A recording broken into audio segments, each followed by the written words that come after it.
Okay, we're live. Hi, this is William Ramsey. Welcome to William Ramsey Investigates.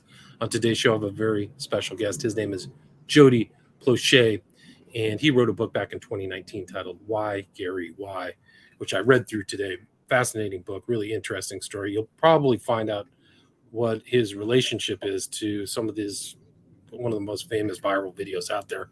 But this book right now on Amazon has 193 five-star ratings, well deserved, and you can get it in Kindle and paperback. But Jody Plauche has worked in the field of violence prevention since 1995. He attended Louisiana State University, where he served on the executive board for Men Against Violence, a campus organization aimed at preventing campus violence, including sexual assault and physical violence. Then he worked at the Victim Services Center of Montgomery County in Norristown, Pennsylvania, and also worked as a sexual assault counselor as well as a prevention educator. And he has provided crisis intervention to sexual assault victims on the agency's 24-hour crisis hotline, as well as through in-person support at hospitals and police stations. He's also facilitated sexual violence risk reduction programs for students ranging from pre-K to college. And he has served on the statewide Men Against Sexual Violence Committee. In October 2002, he attended the White House Conference on Missing, Exploited, and Runaway Children in Washington, D.C., featuring Colin Powell and George W. Bush. And he also was named the Survivor Activist of the Year by the Pennsylvania Commission on Crime and Delinquency.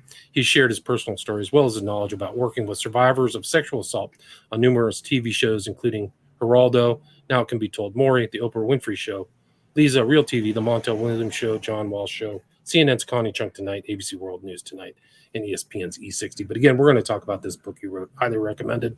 Title is Why, Gary, Why, and the author again is Jody Plauche. So Jody, welcome to the show. Thank you for having me. So for people who may not have heard your story or this book, can you kind of talk about your background and the story behind the book, Why, Gary, Why? All right. As a kid growing up, I was involved in athletics. I played, I started playing tackle football when I was 6 years old. I couldn't start playing basketball until I was 8 years old, but then I played softball, eventually moved to baseball, and I also played soccer. I would leave one of my football games at halftime to go to my soccer game. With that, I had an older brother who was also involved and a younger brother who wasn't really involved. So when I was in fifth grade, I got a flyer to take karate. Well, I balled the flyer up and threw it in the garbage can before I even walked out of the door. Well, my little brother, he brought the flyer home, so my mother saw it and decided that that might be something he can do. So she put him in it. But when she put him in it, she put my older brother and me, and a neighbor's friend agreed to go. And so we all started taking karate. The first karate teacher showed up for the first lesson, then didn't show up for the second lesson. So eventually our names, all the people had paid for like 10 karate lessons. Our names were turned over to a young up-and-coming karate martial arts instructor, Jeff Doucette, who had just opened up his karate school, and he had a fighting team. And so we started taking it from him. He was going to honor the remaining lessons. Well, after a couple lessons, Jeff told my mom that, your boys are really athletic. They're really good. I think they could, really do good in karate. And so we agreed to continue taking karate lessons from Jeff, even though once our paid up lessons were done, we just signed up and kept taking them.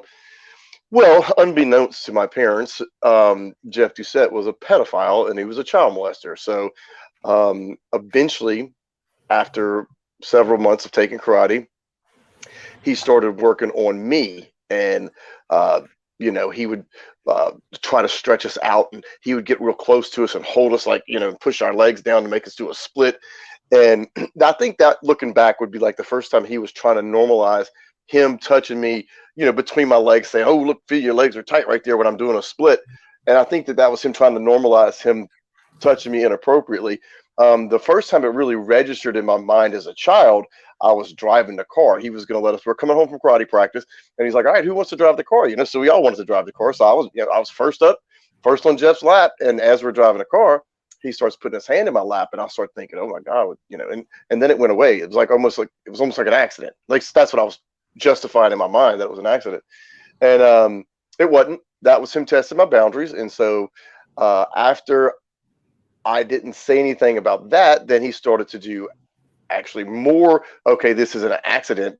This is, he's actually rubbing on me while I'm trying to sleep, which led to basically a full sexual relationships where he would perform oral sex on me, then he would have sex with me, and this lasted for almost a year. Eventually, And you were what, 10 or 11 at the time? yeah, it started when I was 10 and went on to till I was 11 years old. And Eventually, he kind of ingratiated himself into your family too, right? oh yeah, he didn't just groom me. He groomed the family. I mean, there was one time he told my parents that he had injured himself when he was like 6 years old and he couldn't have kids, because he had gotten his, I guess, private parts mangled on a fence, jumping over a fence, and so he couldn't have kids. That's why he loved kids so much. That's why he wanted to be around kids so much. And I mean, that immediately when they first met him, they heard that story. So that just kind of takes that off the table. I mean, any red flag they may have had was gone now. And I mean, there's a reason why the average pedophile molests over 100 children before they're caught, because they're good at what they do. And he was in your household, talking to your parents, all that stuff too. Right? Eventually, yeah. I mean, eventually, it's like, hey, Jeff, why don't you come over Saturday night? We're getting together.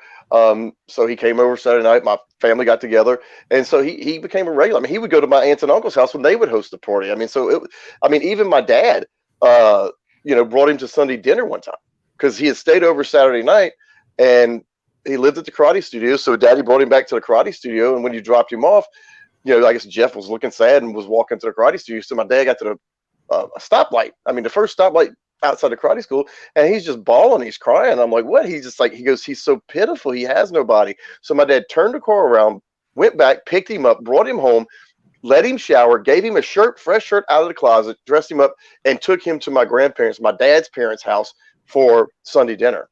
Wow. Right. So he's close to your family, but also taking you on these trips, athletic trips, right? Karate trips. Yeah, we went on a few tournaments. Went to Houston a couple times. I think, trying to think, we had a karate tournament here. It was another kind of local karate tournament. And there's another time we went and sparred with another gym in a couple towns over. So, yeah, I mean, it was not uncommon for me to be riding with Jeff to Fort Worth, Texas in a van with a bunch of other kids going to a karate tournament. That was frequent. And he was also kind of a swindler too. Like he's 100% a swindler. He's a con artist.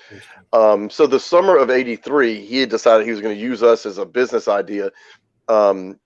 And he came up with these LSU bandanas, kind of like it's like a purple and gold tiger stripe bandana. And he called it a tiger rag. Well, my dad, of course, introduced Jeff to one of his friends who was a local business owner, was interested in buying these bandanas. And so the guy put in an order for, like, let's say 15,000 bandanas, because he had like 30 stores, like convenience stores around the Baton Rouge area. And so he put in an order for like 15,000, and Jeff just spent the money. He didn't purchase the bandanas with him. And so the guy didn't get his bandanas, or he didn't get his money back. So he was the one that actually, I think Jeff was facing, I guess, going to court for this guy and the money, and Jeff couldn't come up with the money. So eventually, when Jeff couldn't come up with the money in February of 1984, Jeff decided he was going to leave town. And since I was his love interest for the past year, he decided I was coming with him. And so when he skipped town, that's when he took me. Right. So you went on this thing, and your mom had checked him out, right? So there was no the first time convictions, yeah. The first time we ever went to the movies with him, she called her brother that worked for the sheriff's department and said, "Can you check on this guy?" Now, whether he did or didn't, I don't know, but he said, "Oh no, he's fine. Ain't nothing wrong with him." And so, I mean, my mother even took that extra step to do a background check with her brother, who was a cop, and Jeff came out clean, which, looking back, he shouldn't have. Right. And did you ever get the feeling that he was also abusing other boys at the same time as you? I mean, I don't get the feeling. I saw it with my own eyes. Okay.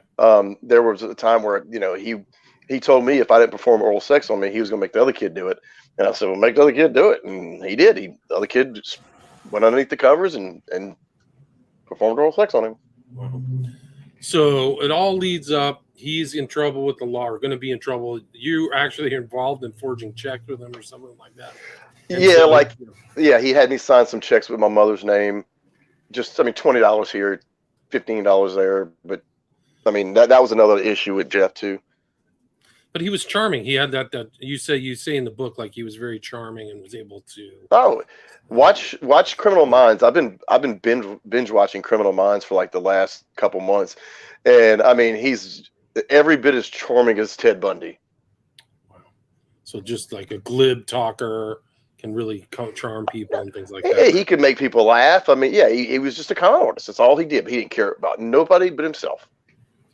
So he decides to flee with you with not much of a plan, right? Just he was going to go to California and find a job or something. He had no money. We're going to Los Angeles, find a job. We're going to, live our life together. He's going to pose me as his son. And so we took my mother's car actually to Port Arthur, Texas.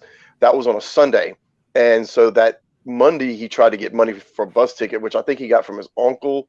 And then on that Tuesday, we took a bus from Orange, Texas to Los Angeles.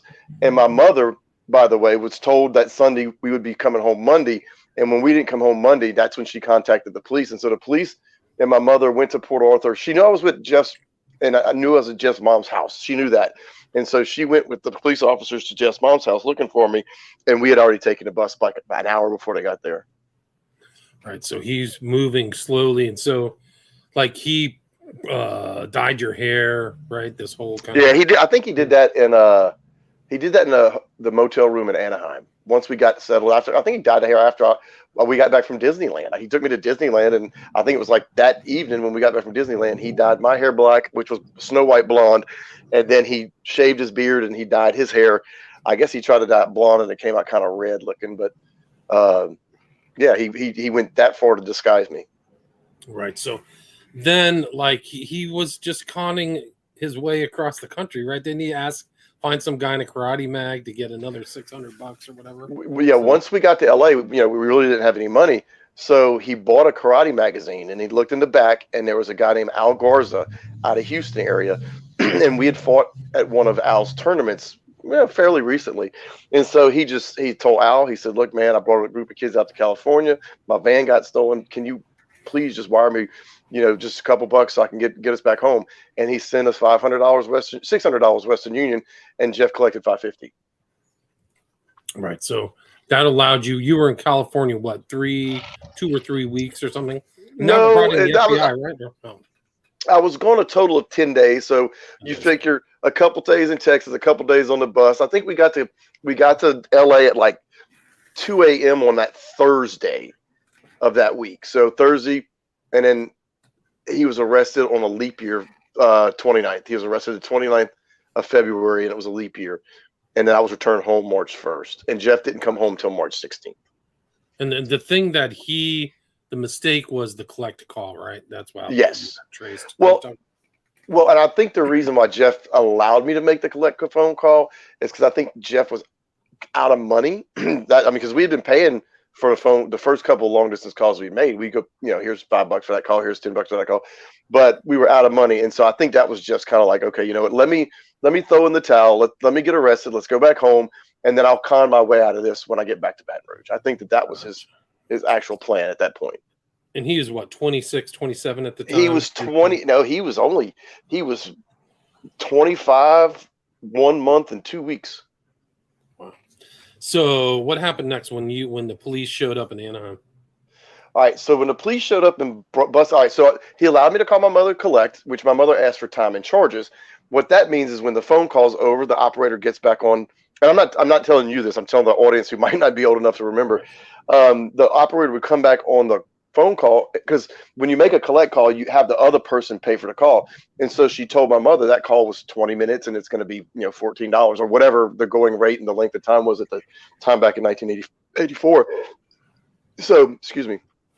So he's talking on the phone to my mother. He's standing on the right side of me, on the right side of the bed.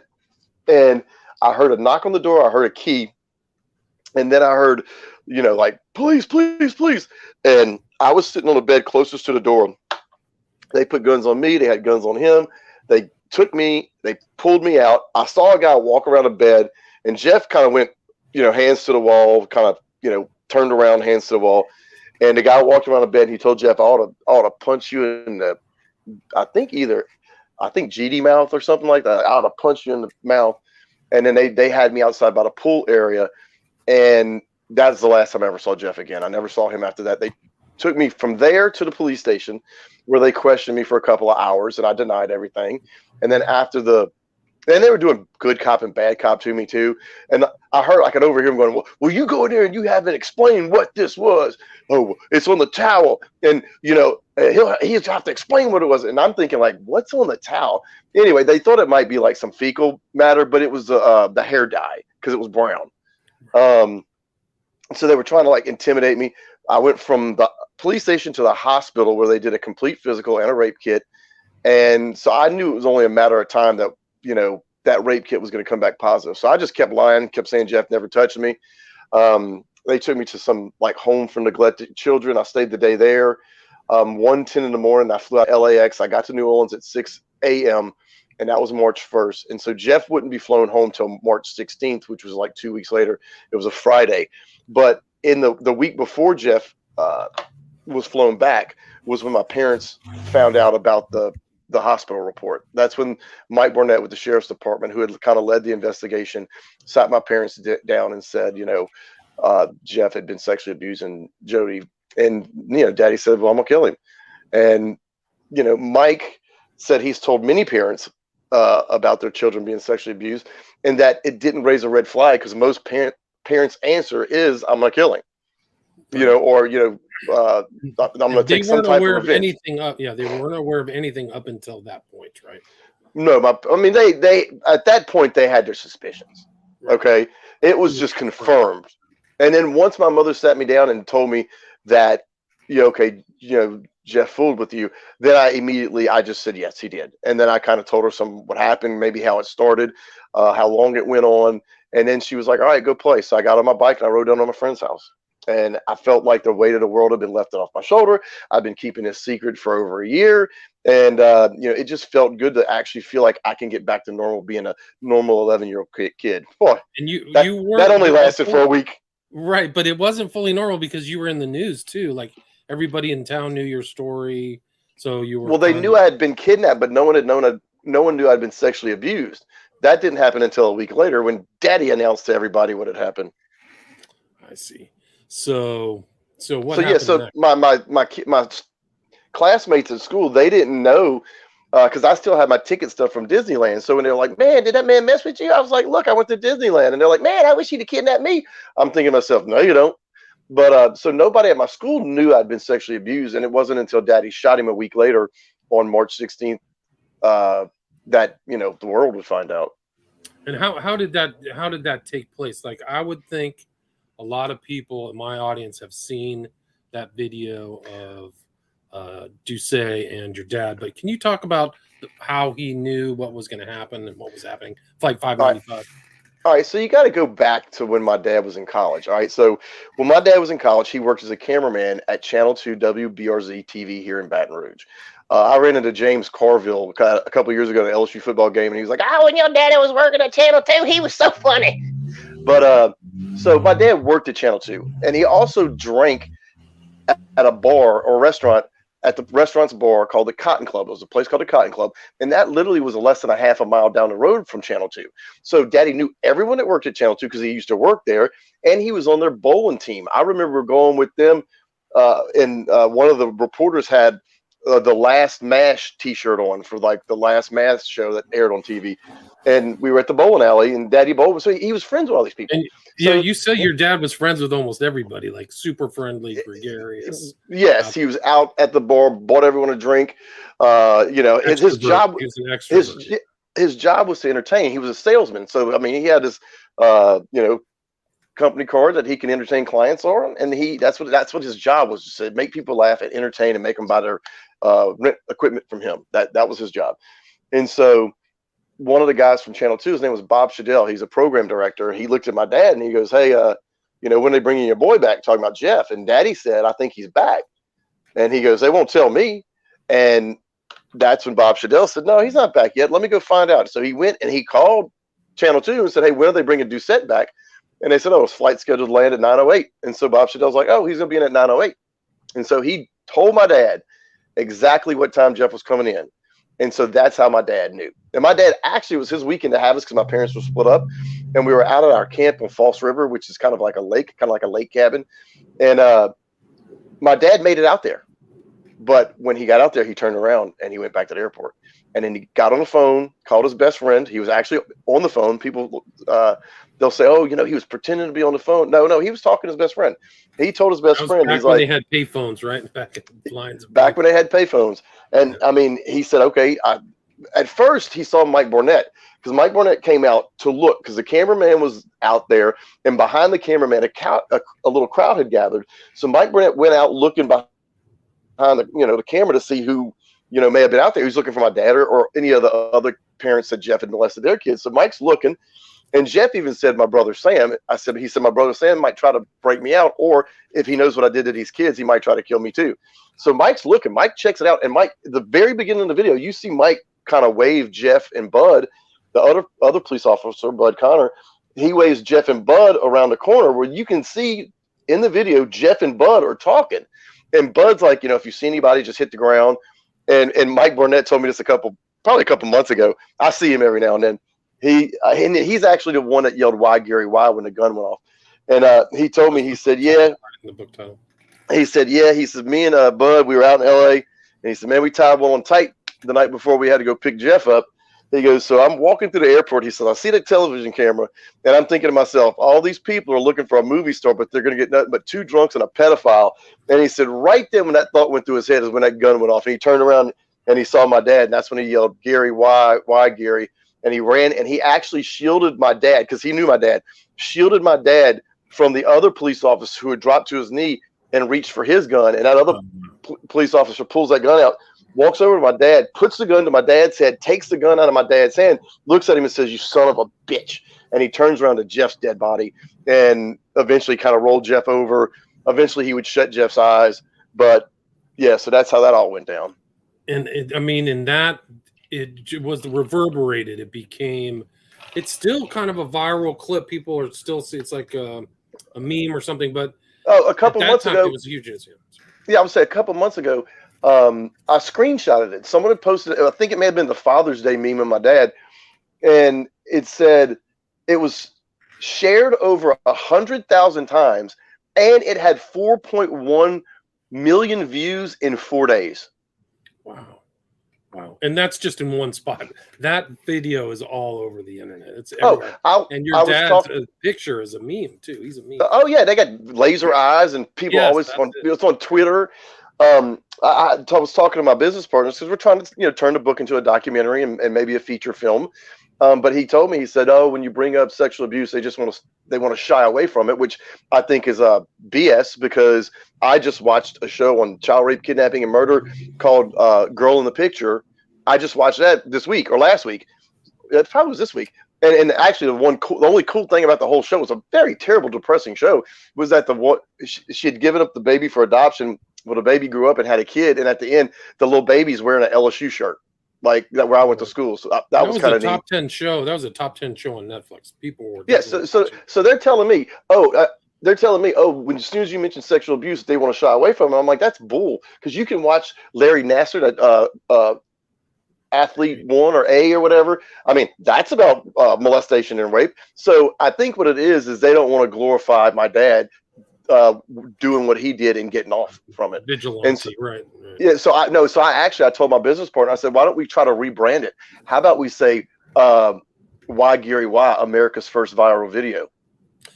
It really is. I mean, it's still out there. And so that one shot, Jeff Doucet dies instantly.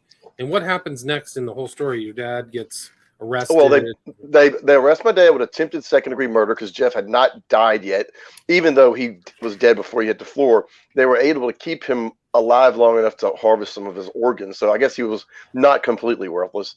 He was able to do some good in his death. But so my dad, of course, was arrested, put in jail. He shot him on a Friday night, so he couldn't post bail till Monday morning. When he got out of jail on Monday morning, he went straight to a psychiatric facility, or maybe he went to his friend's house for a couple of days, but eventually he was put in a psychiatric facility to be evaluated for about a month. And then after that, he moved back home. My parents had been separated, and they had told my mother that he won't be drinking anymore. He can't. And so she welcomed him back. And it probably was, I've seen someone post the other day, said, "Oh, well, I didn't talk to my dad for 15 years, which was not true. maybe 15 days. But I remember it was sometime probably in July of '84. Me and my dad and my cousins and my brothers and sisters were all walking down to the neighborhood pool, and me and Daddy were kind of up front, and we were talking. And I just remember that day, just on the way to the pool, telling him like, okay, I'm not mad at you. I don't blame you. I understand why you did what you did.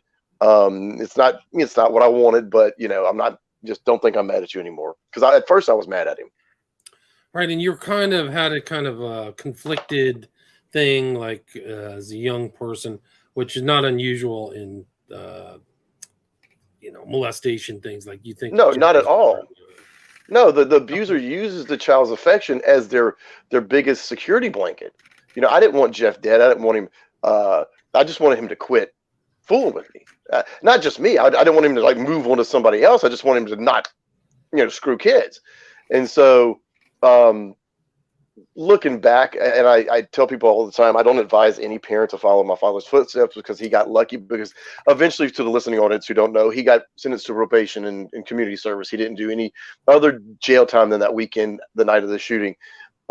It's more important for a parent to be there for their child. Ellie Nessler, back in 1993 in California, shot and killed the man who had allegedly molested her son. She ended up going to jail, and now her son is serving life in prison because he, with his anger management, he ended up beating a guy to death because he stole some tools. So it's more important that you're there for your child. So don't look at my dad and think that's the right thing to do. My dad got lucky because he didn't go to jail. He still had 4 babies at home that he had to take care of and a wife. So I guess if they were separated before the shooting, the wife maybe didn't factor in. But I mean, he still had 4 kids, and he didn't need to go to jail for the rest of his life. And you were very fortunate in a lot of ways because it seems like you adapted back into the society, school. It seems like the community really kind of rallied around you. Did you get that kind of sense? Yeah, I mean, even today, rarely. I mean, there are your people who are like, well, it's not. You shouldn't take the law into your own hands. And I got a clip. My dad was on Sally Jesse Raphael, and I've got a clip of my dad. Sally Jesse looks at my dad and goes, "You don't believe in taking the law into your own hands, do you?" He said, "No, I don't." And she goes, "But you would do it again?" He said, "Yes, I would." So he didn't believe in vigilantism. He didn't believe in taking the law into your own hands, but also he didn't believe that you screw with someone's family like Jeff did. So I guess that was where his mental anguish was coming from, is because he was torn between, this is my family and I'm going to protect my family, versus thou shalt not kill and I'm going to hell. Because that was the first thing my mother told my dad. She said, "Gary, you're going to hell." And he said yes. And he was okay with it.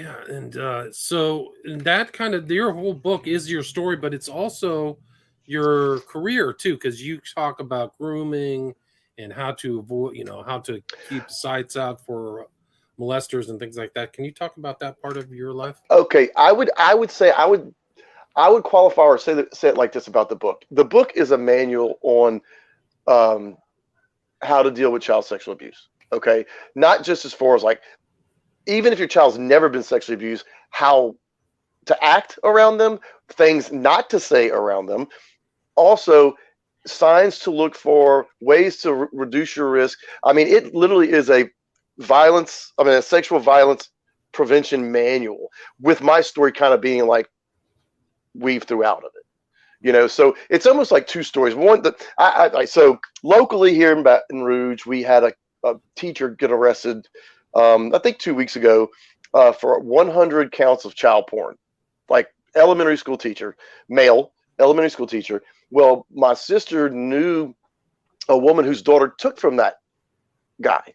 And a year ago, the daughter was acting really strange. And my sister gave that woman a book and said, "Here, this is my brother's book, read it." And she didn't. So my sister called me 2 weeks ago and said, "What do I tell her?" She's like, I said, "Tell her to start at chapter 8. Like, I find, Danny, you want to hear my story? It's the first 7 chapters. If you want to get to maybe chapter 12. I said, tell her to start at chapter 12, because from chapter 12 to up until the last couple chapters, that is my career. That is me talking about real life things that happen at Victim Services Center, or real life things that's happened that I've observed on TV, like the Jerry Sandusky situation at Penn State. So it actually is a very educational book. Right, I totally agree. And you talk about examples like when young kids know certain things that adults know. Like, Oh that's yeah, the real word Turtle salad. Girl, Turtle Right. Girl. And see, now this is the fun part about doing the book. Is like, so I actually did hire a book writing company to help me, and so 35%, the kind of like the self-help part, that's kind of what they did, and the rest is what I wrote. But and I was reading their original draft, they had said that I had taken the phone call with Turtle Girl, but I didn't. My person I supervised took it, and she came to me like white as a ghost, eyes big and wide open, and she was like, "This mother wants to know if she thinks her daughter's being sexually abused." And I'm like, "What was the case?" And for the listener, the girl was like 5 or 6 years old, and she drew a turtle with an erect penis. And then when the teacher asked her, "Can I say it on the air?" Just try to keep, yeah. Okay, yeah. So Yeah. she drew an erect penis, and when the teacher asked her what it was, she used the slang term that a comedian would use. Starts And with a D. Yeah. uh, Oh, yes. And so, like, a 5, 6-year-old girl should not know what an erect penis looks like, let alone the slang term for it. So that was one example. But there were a few other cases, like the one drunk woman who all the guys were lined up. Like, she was so drunk, like, she didn't even know where she lived. We had to look at her driver's license so we could take her home and put her in bed. And like, she had no recollection of how she woke up the next day because she was taking pain pills and drinking. And if we wouldn't have taken her home, somebody would have taken her home and raped her. Right. So there's like all kinds of stuff. And you talk about bystander intervention is very important. Like, people can intervene and stop and Oh, make absolutely. notes and do stuff. Yeah. Yeah. And there's certain things like I know when it comes like going to a bar, if someone's creeping you out, you can ask for a certain shot. And I think bars, and then this is one of the things I wish more bar owners would read the book, is that they would do that. They would put in the bathrooms like, we're here for your safety. If someone's making you uncomfortable and you need a ride, we'll get you an Uber. I mean, there's all kind of that in there as well. Right. So there's just tips, like real life tips and things like that. What do predators look for? Don't get involved in risky situations, avoidance, actual real things about grieving, coping, surviving. Those are all really important elements about people and how they respond to kind of those, sexual. The most important thing that I tell people, like, I think it's the most important thing about child sexual abuse, is in order for someone to abuse a child, they have to get the child alone. So if someone wants to spend more time with your child than you do, that's a red flag. Actually, it's a red rocket.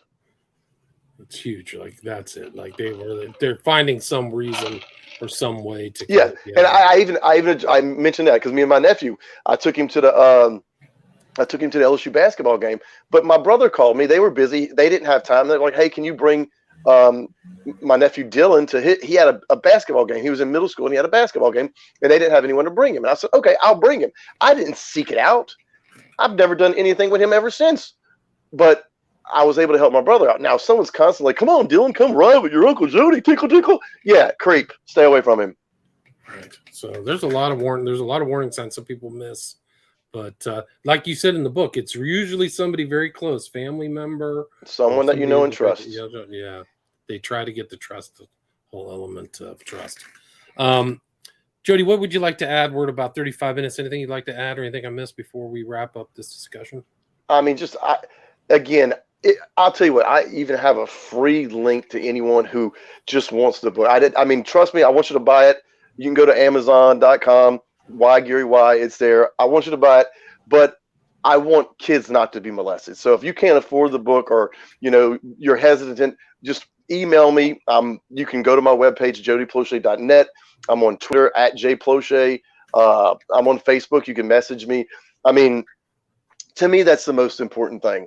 But I really want every parent to read it. It should be sold in like women's hospitals where they have babies. Like, it should be given to every parent. I wish some rich dude would listen to this and say, "Okay, you know what? I'm going to buy 1 million copies and we're going to put them in all the little hospitals where babies are born." I mean, but it really is an important book. Yeah, because it's harm prevention. You're keeping people out of harm and going through the. Well, let me ask you this question, because I mean, I know you kind of went through it a little bit, kind of reading here and there. Did you find anything in there that you thought was funny? Because like I tried to mix humor in there to where people aren't trying to slit their wrists when they're done. So I think there'll be moments where people will laugh out loud. She actually bought a book to this bartender about a month ago, and she did a review on it, and she said, I've never read a book where I was crying and then laughing out loud in the same paragraph. So I mean, I don't go into that much detail because I didn't want like pedophiles to read it like Penthouse Forum, but I don't think there's enough to trigger a victim. I mean, you might have to put it down and come back to it later, but I took that into consideration as well. So if anyone is a victim and is reading the book, and the only really negative review I got on Amazon was old Crystal. She said I'm bragging, and I immediately I screenshot it, posted on Facebook, and I said, "You damn right I'm bragging." I was sexually abused for a year. I was kidnapped. My dad shot the guy on TV, and I turned out I was able to graduate from college. I was able to give back. Yeah, so maybe I am bragging. But I didn't get that sense. I got the sense that you went through it, and then you wanted to make sure give back. Yeah, I wanted to make sure I gave back. So people who've never been through something like that and would wonder, like, why would he keep going to karate? Why wouldn't he just tell his parents the first time he touched him? I give you that. I let you know kind of what I was experiencing, how they do it, and you'll have a better understanding of the topic. And it's a scary topic that people don't like to talk about, but I think when you read this, you'll be comfortable reading it, and you'll be able to learn a lot. I think so. It's very accessible. It doesn't read like a self-help book to me. It reads like somebody telling their story. So I think that's an important difference than some of these other books that are too clinical or anything like that. Jody, can you say your website again? It's jodyplauche.net. That's JODYPLAUCHE.net. And for anyone who's never seen the unedited version of the shooting, it's on there. It's on there. And so then it's Plauche, PLAUCHE.net, and people can reach out to you there too. So you have contact information. Well, I'm how we kind of got in touch. Someone on the comments of YouTube mentions you, and I guess they reached out to you. So, I mean, I'm very, very, very easy to get in touch with. Awesome. Well, thanks so much for your time, Jody. Really appreciate it. Again, full title of the book is Why Gary Why, and a question mark. But congratulations on the book. Thanks for writing it. Thank you for having me on as a guest. Good luck. All right. Thanks. Stay there. All right. Stay there.